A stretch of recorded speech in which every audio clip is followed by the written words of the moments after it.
So this is the second part of my series exposing the toxicity within the gaming community, in particular their politics. Now, yesterday's episode focused on TheQuartering.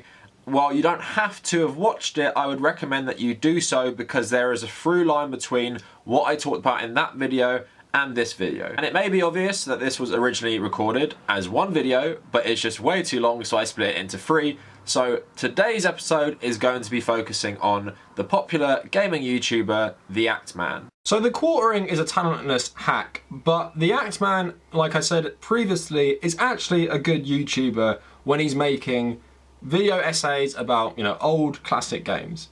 And again, I really like his content, so I don't really take much pleasure in doing this, but I'm gonna break down his video called Feminists and SJWs versus video games, which was done in the wake of Gamergate. Now this may be quite long and I've made numerous notes on it, so I'm gonna go through different clips and I'm gonna talk about how this is a prevailing sort of message within the gaming community, and I'm obviously going to talk about why it's wrong. Now here you see ActMan say something you've heard before, that the problem really is on the people who bring up the lack of diversity. It's not on anyone else who just ignores it, essentially. I speak for myself, but I imagine most non-racist, non-sexist people would agree. When I watch a movie or play a game, I don't think to myself, oh hey, this has a black lead character. Oh yeah, that's diverse, that's good.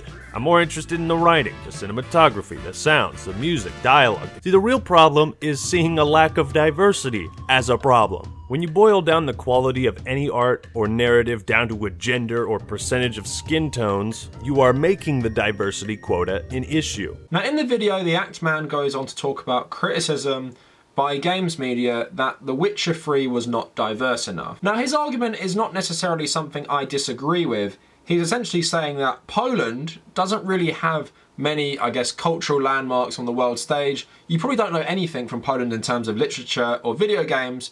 So when it's representing a game world just like, medieval Poland, then you shouldn't really have a problem with that. And you guys might respond like, why can't I just throw in some diversity? Why does it matter? The TV show did, and the author of the books was linked heavily in that. Again, that's fair enough criticism, but the way he concludes this part of the video shows another argument they like to put forward, which is pretty prevailing in the gaming community. Now, Witcher 3 came under fire and criticism because it features an all-white cast. But this article by Polygon seems to think otherwise. Reviews have lavished praise, perfect scores, and awards on it, while some reviews have mentioned issues such as sexism. None I read mentioned another crucial misstep. Not a single human in the game is a person of color. And it's tied to a central issue here that gaming as a whole needs to face. Concerns of minority groups are not only ignored, they're so often not even considered. Yes, according to Tariq here, representing people of color is an issue the entire gaming industry needs to face no matter what country you come from,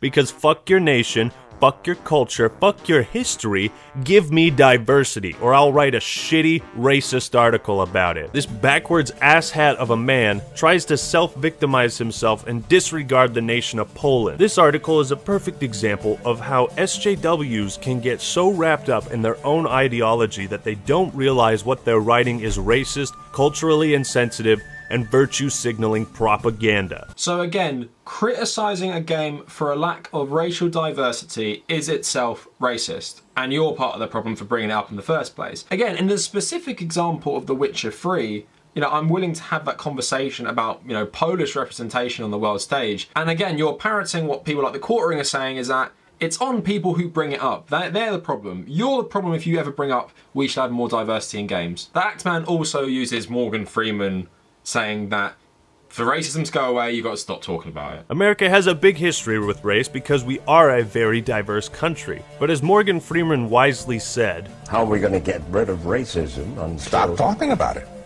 Stop making it an issue. Stop trying to put race into every discussion, into every piece of media and art. Stop trying to make race an issue. Now obviously I disagree with that. You don't get past racism by stopping talking about it. Remember what Fox News and Republicans would do, saying Obama shouldn't racialize the presidency, essentially forcing him not to talk about race that much when he was the president and the first black president of a nation built on slavery and currently has a form of modern day slavery in the criminal justice system. You of course have to talk about these issues. You of course have to educate people. I've said a lot of Britain's problems specifically are from our failure to educate people properly on what the British Empire really was, and that includes educating people on racial issues.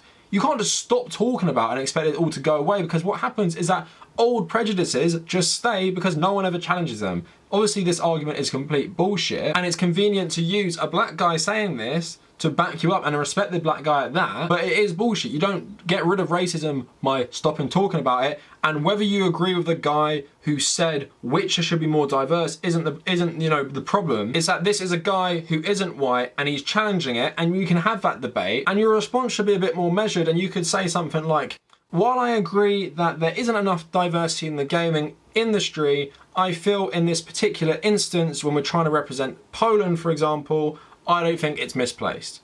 Again, whether you agree or disagree with that, it's up to you. But if you actually care about diversity and you care about social change, that is the way you would handle that sort of argument, even if you don't agree with it. So I'm going to show you another clip which has another pretty dominant argument, is that video game characters and video game narratives are centered around white people because that's who they're trying to appeal to.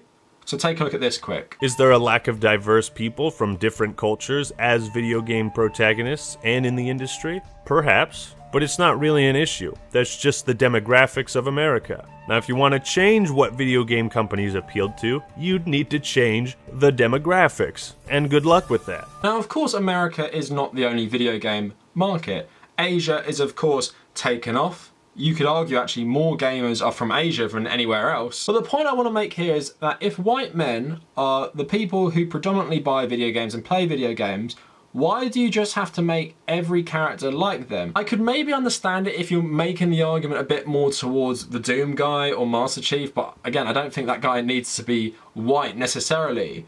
But nowadays, games are like films. Most games have very strong narratives, and a lot of games are really blurring the lines between cinema and gaming, whether that is The Last of Us, Uncharted, Metal Gear Solid games. But you don't go to the cinema and say, I am a white dude, so please, can I only watch films about white men?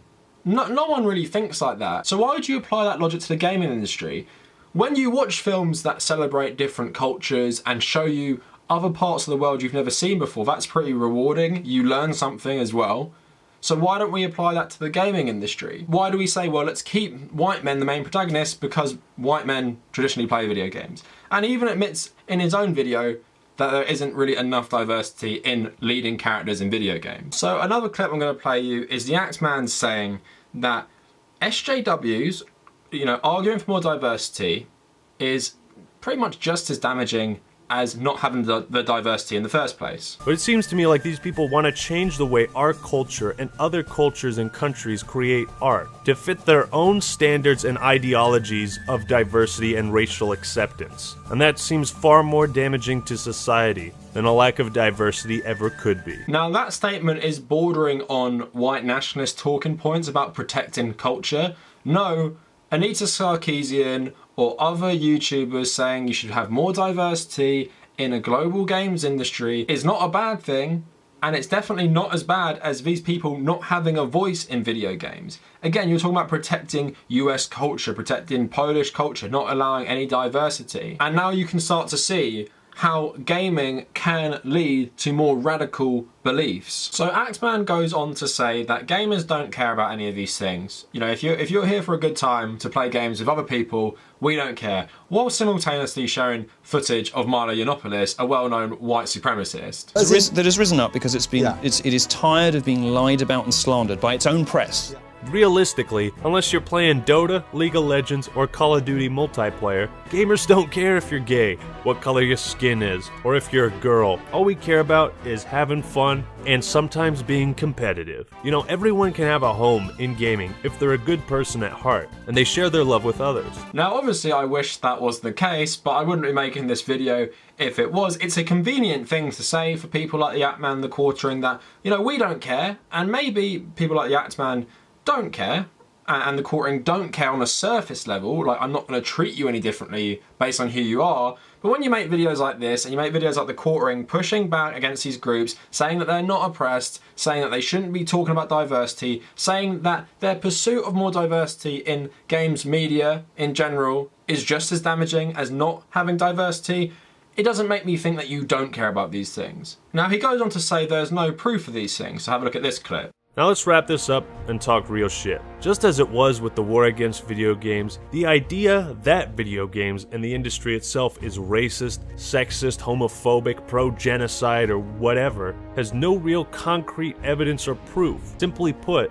there are no statistics, research, or proof that could lead one to reasonably believe video games cause racial or sexist thoughts. And it'd be an even further stretch to imagine any sort of trope, stereotype, or lack of diversity in a video game having real-world consequences. Now, the hard thing with stuff like this is that there isn't often concrete proof, and that is what media is really. How can you quantify how Call of Duty makes people feel about the US military? That is a very, very hard thing to do. But let's not pretend that media like gaming and movies and TV shows don't have an influence. I've made videos about Call of Duty basically regurgitating neocon conservative talking points about the war on terror. I've talked about how Call of Duty Black Ops depicts the Vietnam War in a certain way. Now, I can't quantify how that influences someone's opinion of those things, but it's safe to assume to a lot of people that will be their exposure to these things.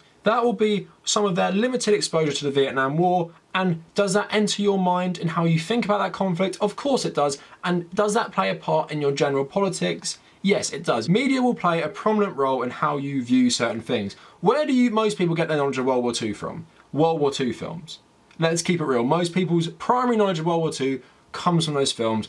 As such, their whole stance towards a conflict comes from those films. Again, I don't have data, I can't quantify it, but you guys know there are certain films or TV shows you watch about certain events that when you start talking or thinking about those events, they are then in your head. And I actually think this can be useful as someone who has a history degree and a politics master's. I like to use movies and TV shows as springboards into the subjects. Give me something that I can grab onto, something that seems familiar. But then a lot of people will never explore those further, so that becomes their knowledge. And to say that the games industry has no homophobia, has no racism because there's no quantifiable data is just really absurd, because the games industry is just going to be a reflection of the people who make it. Just how certain directors have their political stances come through in their films, whether explicitly or implicitly, that happens the exact same way with gaming. So obviously it does exist in some degree, because you just can't separate the directors of those projects, the artists working on them, from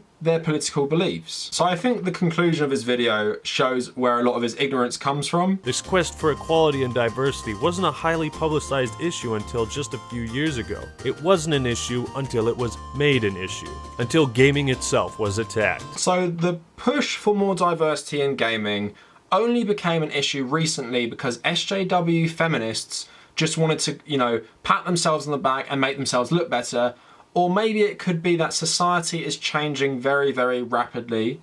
Gay people have gotten more rights, trans people have gotten more rights, more racial minorities are more visible through their pursuit of their own rights. As such, that spills over to entertainment, like media, so you see a greater push for those people having more representation in a traditionally white male-dominated industry.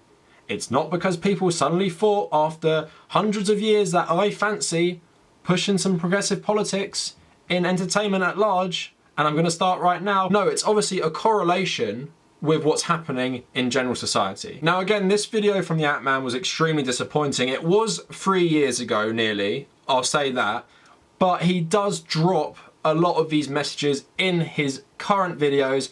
And before, I would just ignore it. I'd be like, that's just a typical gamer, you can't really escape from those things. But after watching this video, I have reassessed him a bit. He still makes good content. And I think there is possibly something in him where you could change his mind. And I do think he himself is a reflection of the larger gaming community. And like you see with TheQuartering and the ActMan, they're not friends, they don't work together, but they say a lot of the same things because they are reflections of the community as a whole. But let me know what you guys think in the comments.